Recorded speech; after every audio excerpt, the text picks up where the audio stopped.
I am AI Avatar of CA Ratan Mundra. IFSCA continues to evolve the IFSC ecosystem to match global best practices. One key step in this direction is the proposed framework for dematerialization of securities issued by IFSC entities. The intent is simple yet powerful: enhance transparency, operational efficiency, and stronger investor protection.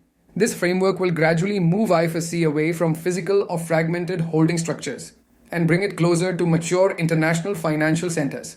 Dematerialization refers to holding securities in electronic form rather than physical certificates.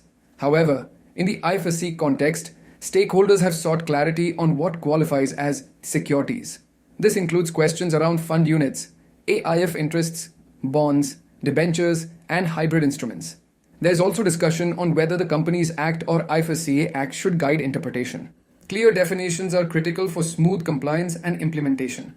The draft framework proposes mandatory dematerialization for securities issued by IFSC entities. These securities would be held with IFSCA recognized depositories.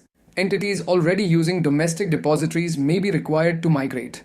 The framework aims to standardize ownership records across the IFSC ecosystem and reduce legal, operational, and investor-related risks. Stakeholders have broadly welcomed the initiative, but raised important practical concerns. There were questions on whether the framework applies to all IFSC entities or only specific categories. Concerns were also raised on duplicate demat processes and additional compliance costs. Foreign investors flagged KYC complexity and account opening challenges. Many participants requested a simplified, fully digital migration process. The draft framework proposed a transition timeline ending 31st March 2026. However, stakeholders recommended extending this to mid or late 2026. Some suggested a 6-month window from the date of final notification. This would allow system readiness, investor coordination, and smoother onboarding. A phased approach ensures compliance without operational disruption. For existing IFSC units, the framework will require a detailed review of current holding structures.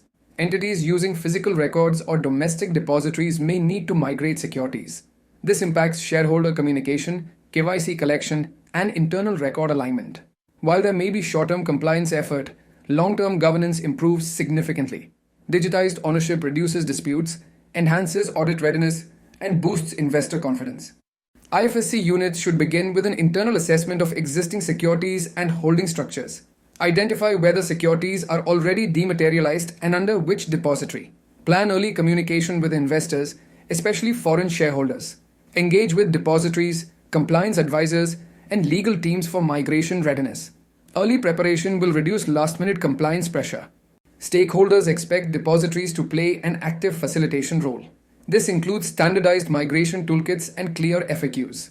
Consent-based sharing of data with domestic depositories is also recommended. Cost neutrality is critical to avoid burdening IFSC entities. Dedicated help desks and escalation mechanisms will be key to success.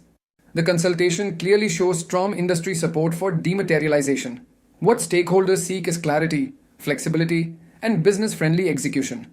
A well-designed framework will strengthen IFSC as global standing.